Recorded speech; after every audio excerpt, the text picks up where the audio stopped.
Episode 187 अ wheeled abuse. उसके पीछे भी उसकी टीम में और भी कई दूसरे लोग हैं जो उससे हारने की तैयारी में बैठे इंतजार कर रहे हैं।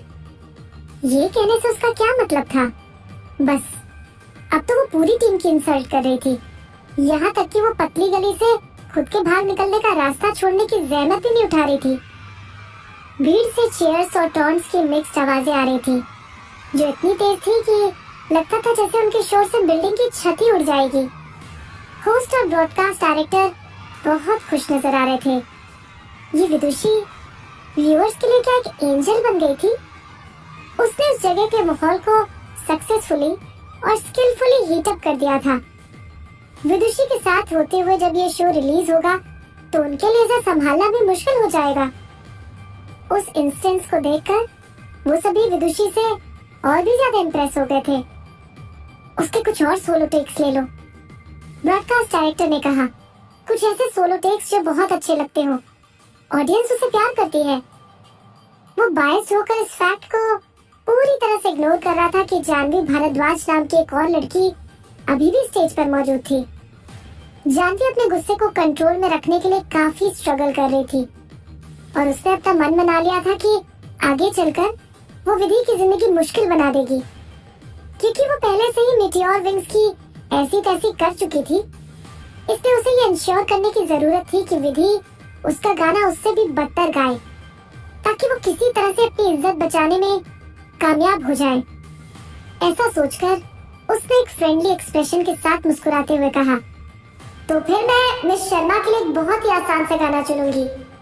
मेरे गीत का टाइटल है flower that is not a flower. ये गाना गाने में बहुत इजी है। स्टेज के बाहर वेटरन डिवाइन किंग सत्या चक्रवर्ती बड़बड़ाया, क्या वो बदतमीजी नहीं कर रही है? हाँ, वो तो कर ही रही है। उनके एक टीममेट ने तुरंत कहा, एक गाना जो 10 साल से भी ज्यादा पुराना है। मुझे लगता है कि जब ये गाना रिलीज किया गया था तब विदुषी अपने प्राइमरी स्कूल में रही होगी। ये गाना तो पॉपुलर भी नहीं था। उसने तो शायद पहले कभी इसके बारे में सुना भी नहीं होगा और अब उसे यही गाना गाना होगा। उन्होंने स्टेज की तरफ ये देखने के लिए अपना सर उठाया कि विदुषी कैसे रिएक्ट करती है। इस न्यूबी ने तो उसे हर बार चौंका दिया था, शायद अब इस बार भी वो उसे सरप्राइज कर देगी। सत्या को खुद भी इस बात का अंदाजा नहीं था कि उसे इस लड़की पर इतना ज्यादा विश्वास था और उसने उसके लिए इतनी एक्सपेक्टेशंस डेवलप कर ली थी। विधि ने अपने सर को थोड़ा उठाया और जवाब दिया, ओके। जबकि ये गाना मेन स्ट्रीम में था भी नहीं, लेकिन जानवी के लिए अनफॉर्चुनेट था कि विधि ने ये गाना पहले सुना था। जानवी के लिए वाकई बहुत बुरा था। उसका डेब्यू पीरियड उसकी पिछली जिंदगी में विधि के बहुत करीब था। जानवी के ज्यादातर गानों के साथ विधि थोड़ा बहुत फैमिलियर थी। म्यूजिक के बारे में विधि की मेमोरी बहुत बेहतरीन थी और वो कोई भी गाना आसानी से याद कर सकती थी, भले ही उसने उस गाने को सिर्फ एक ही बार क्यों ना सुना हो। इससे ज्यादा बुरा जानवी के लिए और क्या हो सकता था कि ये गाना बिल्कुल भी मुश्किल नहीं था।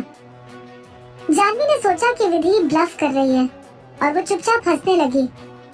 मिस विदुषी शर्मा, चलो ये भी देख लेते हैं कि तुम कितने समय तक दिखावा कर सकती हो। लेकिन विधि की परफॉर्मेंस ने उसे बुरी तरह से शॉक कर दिया था। जब बैकग्राउंड म्यूजिक बजना शुरू हुआ तो विधि ने बहुत ही आसानी से उसके साथ साथ flower that is not a flower गा दिया।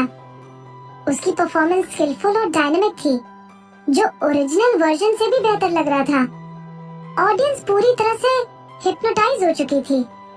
विधि अपनी सफेद ड्रेस में बहुत प्यारी लग रही थी, जैसे कि वो सपने में दिखने वाली कोई परी हो। Flower that is not a flower song का उसका परफॉर्मेंस करीब करीब परफेक्ट ही था। गाने के आखिर में काफी देर तक तालियां बजती रही।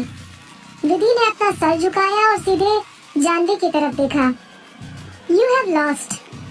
उसके पीछे बहुत बड़ी स्क्रीन पर फाइनल स्कोर्स दिखाई दे रहे थे और उसके वोटों की गिनती जानवी के वोटों की गिनती से कई गुना ज्यादा थी। ये विधि के लिए एक शानदार जीत थी। जानवी का चेहरा एकदम सफेद पड़ गया था। ये नहीं हो सकता है। उसे कैसे पता चला कि इस गाने को कैसे गाया जाना है? लेकिन सच्चाई उसके सामने थी। विधि को इसके बारे में मालूम था और उसने इसे बहुत शानदार तरीके से गाया था। जैसे ही होस्ट ने उत्कर्ष सिंह और सावन मुखर्जी की टीम में से उत्कर्ष की टीम को first head to head battle का विनर अनाउंस किया, जानवी लड़खड़ाती हुई स्टेज से बाहर चली गई। भीड़ से तालियों की गड़गड़ाहट सुनाई देने लगी। विधि मुस्कुराते हुए स्टेज के बीच में खड़ी थी। नेक्स्ट। वो कभी भी कोई आधी अधूरी बात नहीं करती थी, इसीलिए वो आगे ये जोड़ने से खुद को रोक नहीं पाई। प्लीज इस राउंड में किसी स्ट्रॉन्ग सिंगर को भेजिए। इस बोल्ड चैलेंज को सुनकर सावन मुखर्जी की टीम गुस्से से उबल पड़ी। जानवी, आपको क्या हो गया था? आप एक न्यूबी से कैसे हार सकती हो? किसी ने शिकायती टोन में कहा। जरा देखो, अभी वो कितनी एरोगेंट हो गई है। बस पब्लिकली एम्बैरस होने के बाद जानवी अभी भी गुस्से से उबल रही थी और बुरी तरह से भड़क गई। अगर तुम इतनी ग्रेट हो तो तुम खुद कोशिश करके क्यों नहीं देख लेती? ठीक है, तो मैं ही चली जाती हूँ। उस लड़की का नाम था लतिका बासु, जो एक काफी फेमस फीमेल सिंगर भी थी। मुझे पूरा विश्वास है कि मैं उसे हरा सकती हूँ। वो कॉन्फिडेंस के साथ स्टेज पर चली गई। अब विधि डिफेंडर थी। कंपटीशन के रूल्स के अकॉर्डिंग हमेशा डिफेंडर ही अपने अपोनेंट के गाने के लिए गाना पिक करता था। पहले अपोनेंट का गाना होगा और उसके बाद उसकी गाने की बारी आएगी। विधि ने इसके बारे में ज्यादा सोचने की जरूरत भी नहीं समझी और उसने कहा, let's do meteor wings once again. मैं आप लोगों के लिए मुश्किलें नहीं बढ़ाऊंगी। उसके कहने का मतलब साफ था कि अगर आप लोग मीटियोर विंग्स को ही ठीक तरीके से गा नहीं सकते हैं तो मैं आपको ग्लास फिंगर ट्रिप्स को ट्राई करने के लिए कहकर परेशान क्यों करूं?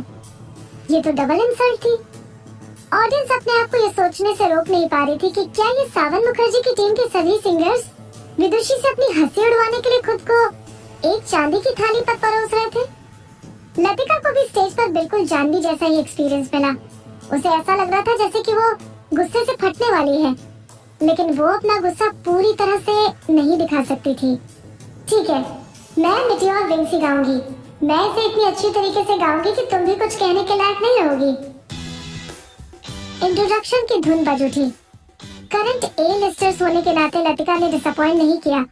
मीटियोर विंग्स का उसका वर्जन जानवी से काफी बेहतर था।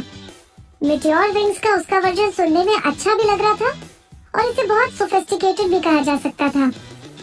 गाना खत्म होने के बाद ऑडियंस ने उसकी काफी तारीफ की। भीड़ से इतना अच्छा रिस्पांस मिलता देखकर लतिका खुद ही फूल कर कुप्पा हो गई। उसने विधि की तरफ देखते हुए कहा, विदुषी, आपको क्या कहना है? माइक्रोफोन उठाकर विधि ने अपने होठों के सामने रखा और धीरे से मुस्कुराते हुए कहा, ये जानवी से थोड़ा बेहतर था, बस थोड़ा सा बेहतर। ये सुनकर लतिका गुस्से से लाल हो गई। क्या अब आप अपने कॉम्प्लीमेंट्स के साथ थोड़ा जेनरस नहीं हो सकती हैं? क्या ओरिजिनल सिंगर होने के नाते आप इसलिए अनईजी फील कर रहे हैं क्योंकि मैंने बहुत अच्छा गाया है? इस म्यूजिक फेस्टिवल में हर कोई डायरेक्टली अपने कमेंट्स दे रहा था। ऑडियंस को लगता होगा कि सिंगर्स की इंसल्ट की जा रही है, लेकिन ये सब सिर्फ बैटल एटमॉस्फेयर क्रिएट करने के लिए किया जा रहा था। सिर्फ सिंगर्स को ही सही मायने में पता था कि उनके स्टेटमेंट्स को मजाक के तौर पर कहा गया था या उनकी इंसल्ट के तौर पर। विधि ने हल्के से कहा, कम से कम 3 जगह ऐसी थी जहाँ पर आपने गलतियाँ की हैं। हाँ? लतिका ये बात सुनकर दंग रह गई। पहली गलती आपने तब की थी जब आप शुरू कर रही थी, तब आप ऑफ की थी। It was flat by a half की। फिर भी आपने इसे जल्दी से वापस लाने की काफी अच्छी कोशिश की, लेकिन आपका ट्रांजिशन बहुत ऑकवर्ड था। दूसरी गलती, the falsetto was too strained. ये काफी वीक और स्क्रिंचिंग था। तीसरी गलती, विंग्स ऑफ स्टार वाली लाइन में विंग्स को बहुत जल्दी मिलाया गया था। आपकी सांस बहुत शॉर्ट थी और ये नोट को हिट नहीं कर पाई थी। बहुत इम्प्रूवमेंट की जरूरत है। उसने इंटेलिजेंटली सभी गलतियों को पॉइंट आउट कर दिया और डिनाइल के लिए कोई जगह ही नहीं छोड़ी। उसका क्रिटिसिज्म सुनकर ऑडियंस भी दंग रह गई। क्या ये वाकई में बुरा था? ये तो उन्हें ठीक ही लग रहा था। विधि की क्रिटिसिज्म के रिलेशन में उनके पीछे की बड़ी स्क्रीन पर लतिका की सिंगिंग के वो बीट्स को रिप्ले करके दिखाना शुरू कर दिया था। वाकई में विधि ने जो इश्यूज पॉइंट आउट किए थे उन तीनों हिस्सों के साथ माइनर इश्यूज थे। ऑडियंस में लोग उससे काफी इम्प्रेस हो गए थे। वाओ, विदुषी तो सचमुच में अमेजिंग है। भले ही वो इश्यूज माइनर थे, लेकिन उसने उन सभी इश्यूज को बहुत आसानी से स्पॉट कर लिया। ऑडियंस में लोग उसकी तारीफ कर रहे थे। हाँ, सो प्रोफेशनल। डेफिनेटली स्किल्स तो है। लतिका के चेहरे का एक्सप्रेशन बहुत सीरियस हो गया था। आखिर में वो अपना खुद का गाना तो नहीं गा रही थी और ये नेचुरल था कि कुछ एरियाज में वो परफेक्ट नहीं थी। उसने पहले ही इन इम्परफेक्शंस को कवर अप करने की पूरी कोशिश की थी, लेकिन उसके राइवल ने उसके अंदर भी झांक कर देख लिया था। सॉरी, मैं ओरिजिनल सिंगर नहीं हूँ और मैंने इस गाने को गाने के लिए आपकी जितनी प्रैक्टिस भी नहीं की है, लतिका ने कहा। उसने आधी बात इंसल्ट के तौर पर और आधी बात अपने डिफेंस में कही थी। वो इस बात पर जोर दे रही थी कि विदुषी किसी एक्सपीरियंस की तरह उसकी गलतियां निकाल रही है। विधि ने स्टेटमेंट पर कुछ ज्यादा रिएक्ट नहीं किया, लेकिन अनिरुद्ध इससे काफी गुस्से में आ गया। अनिरुद्ध को अपने पसंद के लोगों के लिए बायस्ड होने के लिए जाना जाता था। वो किसी को अपनी फेवरेट सिंगर की इंसल्ट करते देख कैसे बर्दाश्त कर सकता था। आखिर में उसकी आवाज निकल ही गई। विदुषी, तुम एक बेवकूफ हो। क्या तुमने सिर्फ 3 इश्यूज देखे? वो 4th लाइन में बहुत जल्दी पहुंच गई थी। 5th लाइन में उसके लिरिक्स गलत थे। 6th लाइन में वो फिर से ऑफ ट्यून हो गई थी। क्या आपने इन सभी इश्यूज को मिस कर दिया? और इसके बाद अनिरुद्ध विधि को फ्लुएंटली लेक्चर देता रहा। विधि को उसके स्टाइल की अच्छी समझ थी, इसलिए वो शांति से उसकी बात सुनती रही। दूसरी तरफ लतिका वहाँ पर अभी भी बड़ी मुश्किल से खड़ी थी। वो साफ तौर पर उसकी सिंगिंग की इंसल्ट करने के लिए विधि को लेक्चर दिए जा रहा था।